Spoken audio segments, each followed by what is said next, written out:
What if I told you the real power in the Philippines doesn't just live with the richest names, but with their kids? They're not influencers, they're not loud, and they're definitely not starting from zero. These are the heirs to malls, ports, banks, power plants, hospitals, grocery chains, airlines, and the roads you drive on every day. From the Psy Next Generation steering a retail banking machine worth billions, to the Razon heirs controlling global ports that move the world's trade. From the Villars turning raw land into whole cities, to industrial dynasties, pharmacy kings, grocery empires, and global food brands. This is the story of the richest kids in the Philippines. Not trust fund fantasy, not headline hype. In this video, we'll break down who they are, what they control, and why their decisions matter to your daily life. From the food on your table, to the medicine you buy, to the airport you fly out of. Because when you understand how these heirs run the machine behind the scenes, you start seeing the Philippine economy very differently. Let's get into it. Number 1, the Psy Next Gen. They don't merely inherit a crown. They take the helm of a ship their grandfather launched decades ago, now steering it through choppier, tech-driven waters. At the peak of Philippine wealth, the Psy siblings, Teresita, Elizabeth, Henry Jr., Hans, Herbert, and Harley, once again topped Forbes Philippines in 2025 with a combined fortune of roughly $11.8 billion, even after a bruising market year. When people say the Psy family, they usually stop at the 6 siblings, because that's how the fortune is counted. But the real story is unfolding one layer below. The third generation is being placed, rotated, and tested across the group's gears: retail, malls and property, banking, hotels and conventions, and the digital stack, like apprentices learning to keep a cathedral clock perfectly timed. Faces already emerging include Jessica Jicka Cybel, shaping design, innovation, and sustainability at SM Prime/SMDC, and Hans Chico Psy Jr., deep in engineering and development. This is succession by immersion, not inheritance by title. At its core, SM is a self-reinforcing flywheel. Malls lift tenants. Tenants attract shoppers. Shoppers bank with BDO. BDO finances consumers and developers. SM Prime builds the spaces that restart the cycle. It's plain, almost boring, and that's precisely why it works. Scale and discipline allow the group to invest with metronomic consistency. Roughly 100 billion pesos in capex for 2025, alongside a $1 billion buyback at the parent level to signal confidence in the engine. This isn't just a handoff of assets, it's the inheritance of a system. The next-gen CIS must be fluent in both operations and capital markets, comfortable dissecting tenant analytics in the morning and debating funding stacks by afternoon.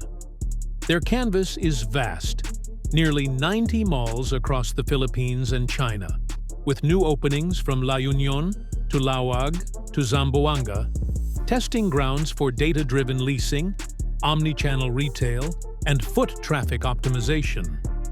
On the financial side, BDO remains the country's largest bank by assets, turning everyday retail behavior into durable financial gravity. The test ahead will be public. SM Prime's blueprint isn't about more concrete. It's about stitching e-commerce, payments, data, and regional growth into a loop tight enough to keep occupancy strong and tenants productive as tastes shift. The $9 billion signal sets expectations, execution, on-time capex, rising tenant productivity, and BDO deposits and fees that validate the phygital thesis will decide whether inheritance becomes enduring advantage. In the end, the Psy Next Gen inherits a kingdom that wins by being predictable, repeatable, and everywhere at once. A humming engine disguised as a mall, a bank, a neighborhood, a habit. Keep the loop tight and the tempo steady, and the machine won't just last. Like a well-tuned orchestra, it will grow fuller, richer, and harder to ignore with every movement. Number 2. The Razon Heirs Spotlight. Katrina Razon. If the Sai Empire shines like a city at night, the Razon fortune runs beneath it, steel and water, unseen but essential.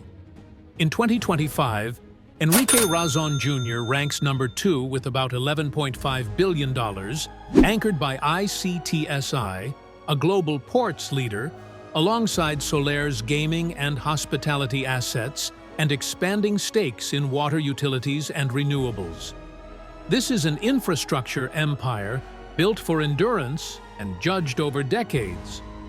Within it, Katrina Razon emerges as a key figure. She inherits a business that doesn't seek attention. It hums quietly, like an engine room below deck. Ports, resorts, power, and water systems are the connective tissue of modern economies, and the Razon heirs operate where reliability is survival and failure is instantly visible worldwide. Ports are the arteries of global trade. Every container moving through ICTSI terminals carries economic oxygen across continents. Yet ICTSI's strength isn't volume alone. It rests on concessions, productivity, labor dynamics, tariff regimes, and geopolitics. For the next generation, this isn't theory. It's daily execution, where operational rigor and political awareness matter as much as capital. Katrina adds a crucial counterweight through KSR Ventures, extending the family's reach into technology, venture investing, and sustainability. Think of it as installing precision navigation on a steel battleship. The mass remains, but maneuverability improves. As logistics digitize and energy grids turn green, this blend of legacy infrastructure and future-facing capital becomes a quiet edge. At the core is ICTSI's portfolio of concessions, each terminal its own organism. To steward it, the heirs must master 3 disciplines: deal discipline, never overpay for long rights; operational discipline, keep yards flowing, downtime low; and treasury discipline, fund capex without choking cash flow. Layered above ports is gaming and hospitality, where Solar competes on licensed capacity and experiential pull, not footprint. Alongside it, water and renewables deliver regulated, long-duration cash flows. Together, they form a barbell profile: growth and volatility on one end, steady utility income on the other. Flexible like a suspension bridge built to absorb shocks. The next chapter is clear: climate-resilient ports, digitally optimized yards, disciplined gaming growth, and water and energy projects that stabilize earnings. This is the pivot where the empire modernizes or risks becoming too heavy to turn. The Razon heirs won't measure success by headlines. Their legacy will be judged the way infrastructure always is, by how quietly, reliably, and relentlessly it keeps the world moving. Number 3. The Villar Heirs Spotlight. Camille Villar, with Paulo and Mark Villar. If infrastructure dynasties are steel, and ports dynasties are water, the Villar Empire is land, vast, patient, and unforgiving.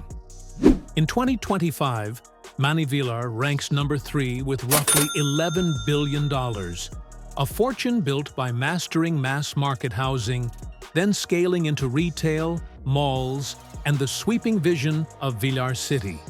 Now the baton is passing. Camille Villar, alongside Paulo and Mark Villar, is no longer waiting in the wings. They're already inside the engine room. Real estate fortunes rarely collapse overnight. They erode quietly through excess inventory, weak absorption, or mistimed expansion. The Villars won their first act by building homes Filipinos could afford, backed by one of the country's deepest land banks. The second act is tougher, turning Villar City's 3,500 hectares into living revenue-producing districts, housing integrated with retail, transport, offices, and daily life, without letting leverage outrun demand. This makes Camille Villar's role as CEO of All Value decisive. In master planned developments, retail is the circulatory system.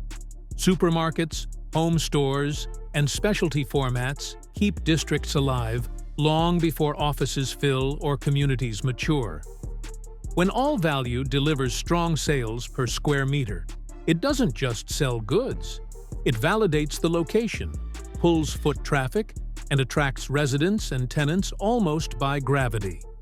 At this scale, heirs need dual fluency. First, zoning and capex discipline. What to build, where, and how fast. Second, cash cycle control. Pre-sales timing, construction cash flow, supplier terms, and interest rate exposure. Add the family's policy awareness, shaped by Mark Villar's public sector experience, and regulatory timing becomes another silent variable in development. In a higher for longer interest rate world, speed and discipline matter more than spectacle. Projects that turn inventory efficiently and keep financing predictable preserve the fortune's real value. For the Villar heirs, success won't be measured by how large Villar City looks on a map, but by whether it fills, breathes, and pays for itself. Land may be patient. Capital is not. Number 4. The Ang heirs, a diversified industrial throne. If most dynasties inherit balance sheets, the Ang heirs inherit a machine, vast, industrial, and welded into the nation's backbone. In 2025, Ramon Ang ranks number 4 with roughly $3.7 to $3.75 billion, leading San Miguel Corporation, SMC, across food and beverage, power, and some of the Philippines' most consequential infrastructure, from airports and tollways to energy systems. This is a throne built on execution, where delays echo nationally and mistakes scale fast. SMC runs on 2 heartbeats. One is fast, beer, beverages, food logistics responding to daily demand. The other is slow and massive. Airports, power plants, toll roads, projects measured in decades and financed under public scrutiny. The Ang heirs must operate at both speeds, shifting gears without grinding the engine. The wealth engine isn't any single business. It's diversification that absorbs shocks and redistributes risk. At this altitude, heirs manage more than markets. They navigate capex discipline, debt structure, and social license, right-of-way issues, environmental clearances, community relations, and procurement scale. SMC sits at the intersection of policy and national infrastructure, demanding stakeholder fluency as much as financial skill. Done right, the result is resilience. When one division slows, another carries the load. San Miguel's modern mandate is a high-wire act.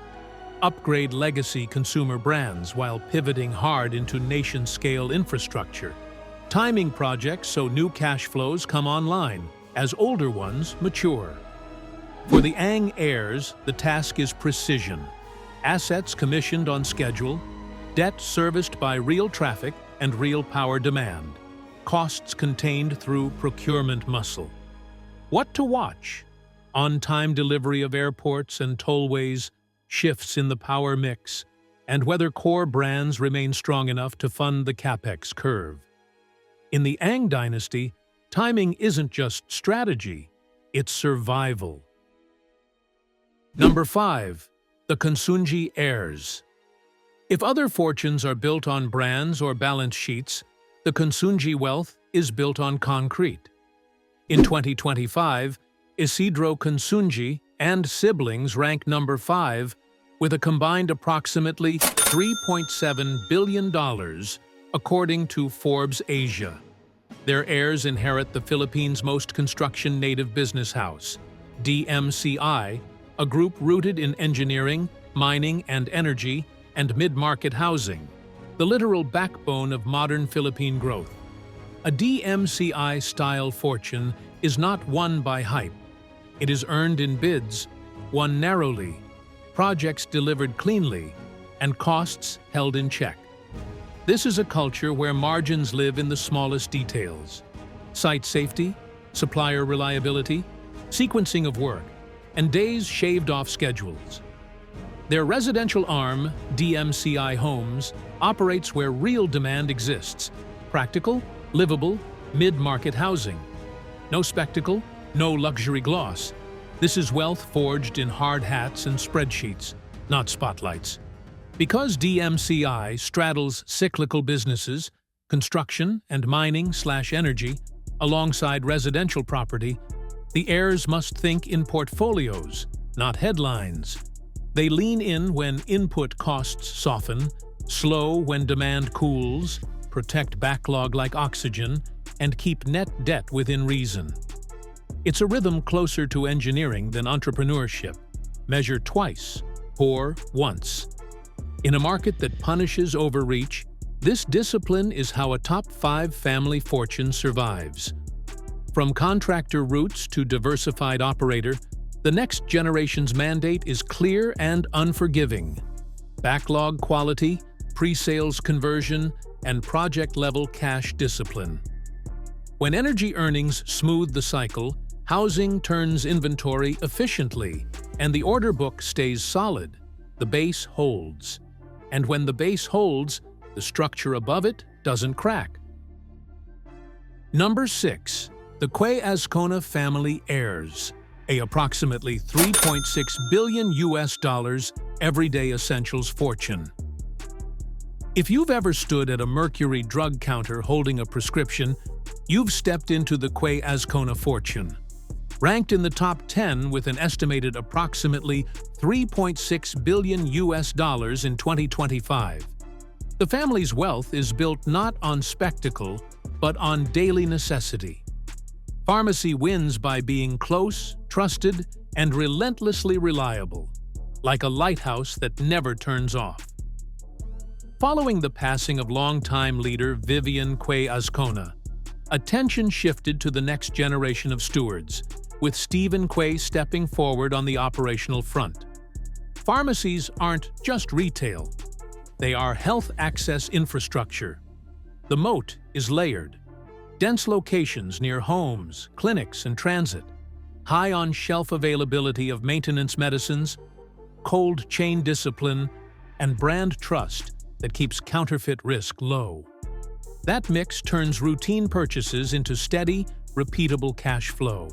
The kind that holds firm when consumers tighten belts elsewhere. For the heirs, the advantage is structural. In a higher-rate world, needs-based, high-frequency demand is an anchor few assets can match. The first chapter ran from one store to a national network. The next is data plus delivery. That means integrating e-prescriptions, enabling click-to-counter pickup, and building last-mile options for chronic care patients, helping Mercury feel omnipresent without bloating costs. Execution matters. Inventory must turn briskly so shelves stay full without trapping working capital. Insurer and HMO ties must deepen so prescriptions default to Mercury. Supply discipline must protect margins. Number 7. The Zobel de Ayala/Ayala heirs, a approximately $3.4 billion portfolio dynasty. The Ayala fortune isn't built around a single crown jewel. It's a portfolio orchestra spread across banking, BPI, property, Ayala land, telecom, globe, utilities, renewables, and healthcare. That breadth is why the family consistently holds a top 10 place. Governance is institutional, leadership is professionalized, and cash flows are diversified enough that when one engine strains, another quietly pulls harder. It's less spectacle, more structure, like a cathedral whose strength comes from balance, not height. The true Ayala moat is calibration. Heirs are trained to balance growth bets, fintech, fiber, and 5G, clean energy, against ballast businesses that throw off steady cash, BPI's deposits and fees, Ayala Land's recurring lease income, regulated utility returns. The critical skill is timing, not ambition. Knowing when to press capex and when to wait, when to accelerate pre-sales and when to clear inventory, when to harvest dividends from a mature asset to seed a younger one. This discipline, quiet, continuous, and cumulative, is how a family survives multiple cycles without slipping off the leaderboard. That philosophy traces a long arc. From a 19th century trading house to a modern conglomerate, the next Ayala chapter is about platform synergy rather than expansion for its own sake. BPI paired with Globe to deepen digital finance. Ayala Land layered with renewables to create greener estates. Healthcare woven into mixed-use communities where people already live and work.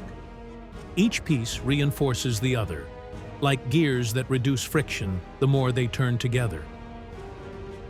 Number 8. The Lucio Tan Heirs AU Torrents 3.2 billion US dollars. Portfolio of uneven terrain. The Lucio Tan fortune is not a straight road. It's a switchback climb. Under LT Group, tobacco, beverages, banking, PNB, property, and aviation, PAL, coexist in a structure that demands balance more than bravado. Consistently ranked in the top 10 with an estimated approximately 3.2 billion US dollars, the family's heirs inherit a mix of steady earners and high-volatility businesses, a portfolio that must be steered, not charged, through cycles. This is where skill matters. Each line moves to a different rhythm. When airlines are hit by fuel spikes or currency swings, banking and beverage cash flows must absorb the shock. When tobacco faces tax pressure and regulation, pricing discipline and brand loyalty must soften volume losses. And beneath it all, PNB's asset quality quietly decides how much room the group has to maneuver, because a clean loan book buys optionality when opportunity knocks. The rank is public. The real work is invisible, like counterweights inside a clock. From brand houses to a multi-line holding company, the next chapter for the Tan heirs is about sequencing cash flows. Keep PNB resilient, with non-performing loans contained and fee income growing. Defend tobacco EBITDA under evolving tax regimes. Keep PAL competitive by managing fuel hedging, fleet mix, and unit costs so turbulence doesn't become structural damage. This isn't about chasing growth everywhere. It's about not letting one leaky division drain the rest. Number 9. The Coe family heirs, Lucio and Susan Coe. A approximately 3.0 billion US dollars fortune built on value. The Coe family's place in the top 10 is forged in the everyday grind of value retail. Their empire, pure gold, mass market grocery, S&R, membership big box, and the Keepers, imported alcohol distribution, isn't glamorous, but it's resilient. Grocery is a business of thin margins and thick skin. You win by moving volume, controlling shrink, squeezing suppliers, and planting stores where traffic and basket size can carry the rent. Ranked among the country's richest by Forbes 2025 and echoed by local tallies, this fortune is earned aisle by aisle. In inflationary seasons, value retail comes into its own. When belts tighten, shoppers trade down, but they don't stop buying. The moat is assortment, price, and replenishment speed, working together like a well-timed relay. If the heirs push private labels, strengthen the cold chain, and refine data-driven planograms, they widen the price gap while keeping shelves productive. Layer in S&R's renewal fees, quiet, recurring revenue, and the keeper's higher margin distribution, and the portfolio steadies like a tripod. That's why this wealth is tougher than it looks. It's tied to what households must buy every week. The story began with a handful of stores. The next chapter is disciplined omnichannel. Click and collect where economics work, dense urban delivery routes, and micro-fulfillment that trims last-mile costs. Each move chosen like chess, not checkers. Number 10. The Tan Kactiong heirs. A approximately $2.9 billion fortune built on unit economics. If many dynasties rise on assets, the Tan Kactiong fortune rises on restaurants that work, one by one, everywhere.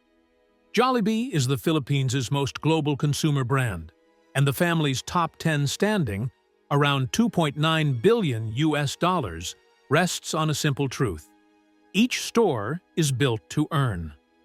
Rankings in Forbes 2025, echoed by Rappler and Manila Standard, reflect a business that scales because its restaurant-level math is sound. The compounding engine here is repeatability. When a format delivers consistent food quality, fast service, and tight kitchen waste in one city, it's copied into the next like a proven blueprint. If a location slips, costs are fixed, or the store is shut without sentiment. That discipline is the heirs' advantage. In lean months, value menus and procurement savings keep traffic flowing. In growth phases, commissaries and logistics turn scale into lower unit costs. Like a well-tuned engine, the model converts thousands of small decisions into durable family wealth. So when we talk about the richest kids in the Philippines, we're not really talking about kids at all. We're talking about stewards. People inheriting systems so large they disappear into daily life. Malls that feel like second homes, ports that move the world without asking for attention, grocery aisles that stay stocked, power plants that don't flicker, medicines that are simply there when you need them. None of these fortunes survive on hype. They survive on discipline, on boring excellence, on decisions made far from cameras, on knowing when not to expand, when to slow down, when to protect the core instead of chasing the headline. These heirs didn't start from zero, but that doesn't make the job easier. In many ways, it makes it harder. Because when you inherit an operating system instead of a blank page, every mistake is louder, and every success is invisible. And that's the real test. Not whether they can grow the empire in a boom year, but whether they can hold it together when capital gets expensive, demand softens, and the economy turns. If they succeed, life goes on smoothly. You get your groceries, your medicine, your flight, your paycheck, your power. If they fail, the cracks show up fast, and everyone feels it. So the next time you walk through a mall, drive a toll road, take a loan, refill a prescription, or bite into a familiar fast food meal, remember, somewhere behind that moment is a system. And behind that system is a new generation deciding whether it compounds or breaks. That's not just wealth, that's responsibility. And that's why these names still matter. See you in the next one.